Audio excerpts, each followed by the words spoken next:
अस्सलामुअलैकुम। BBC 11 headlines news के साथ मैं मोहम्मद मरमर। एक सबसे पहले नज़र डालते हैं दिन भर की अहम हेडलाइंस पर।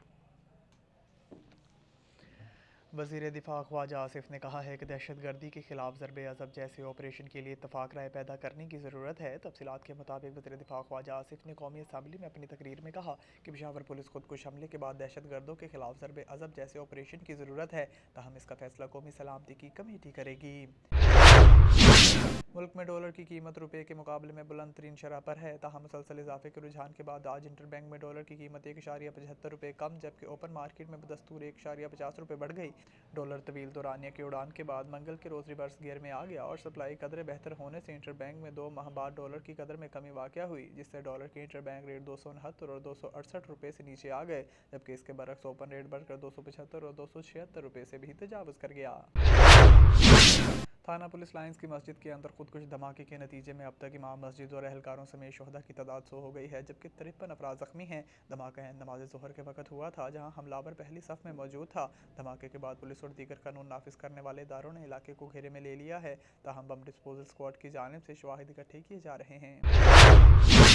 वगन से हमारे नुमाइंदा अली गुल मुगेरी की रिपोर्ट शामिल करेंगे। सजाग नौजवान इत्तेहाद के रहनुमाओं की जानिब से पीडीएम इत्तेहाद की हुकूमत की जानिब से महंगाई और अवाम दुश्मन पॉलिसियों के खिलाफ वगन मेन चौक पर टायर जलाकर पीडीएम हुकूमत के खिलाफ सख्त नारेबाजी की गई। एहतजाज की वजह से ट्रैफिक मुअत्तल हो गई। इस मौके पर समाजी तंजीम सजाग नौजवान इत्तेहाद के रहनुमाओं गुलाब वगन, मुख्तियार अली वगन, मक्खन ओड और दीगर का कहना था कि मुल्क में महंगाई का तूफान बर्पा हो गया है, जबकि मौजूदा हुकूमत आटा, चीनी और दीगर अशिया के रेट कंट्रोल करने में मुकम्मल नाकाम हो गई है और गरीब लोग फाका कशी वाली ज़िंदगी बसर करने पर मजबूर हैं और मौजूदा हुकूमत सिर्फ करप्शन करने में मसरूफ़ है।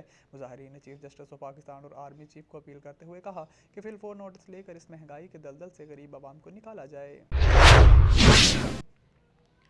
सऊदी वली अहद शहज़ादा मोहम्मद बिन सलमान ने रूस के सदर व्लादिमीर पुतिन से तेल की आलमी मंडी में इस्तेहकाम के लिए टेलीफोनिक रब्ता किया है। आलमी खबरसां अदारे के मुताबिक सऊदी वली अहद मोहम्मद बिन सलमान और रूसी सदर के दरमियान टेलीफोनिक गुफ्तगू में आलमी तेल की मंडी में इस्तेहकाम के लिए तेल पैदा करने वाले ममालिक की तंजीम ओपेक के अरकान के दरमियान ताउन पर इत्तफाक किया गया है। पाकिस्तान हॉकी फेडरेशन ने साबिक ओलंपियन व मैनेजर कौमी टीम ख्वाजा जुनैद पर ताहियात पाबंदी लगा दी। तफसीलात के मुताबिक ख्वाजा जुनैद एशिया कप के दौरान पाकिस्तान हॉकी टीम के मैनेजर थे और एशिया कप के दौरान जापान के खिलाफ मैच में 12 खिलाड़ियों को फील्ड में उतारने का वाक़या पेश आया, जिसके बायस कौमी टीम का एक गोल डिस्क्वालीफाई कर दिया गया और यूं पाकिस्तानी वर्ल्ड कप में क्वालिफाई करने से नाकाम रहा था।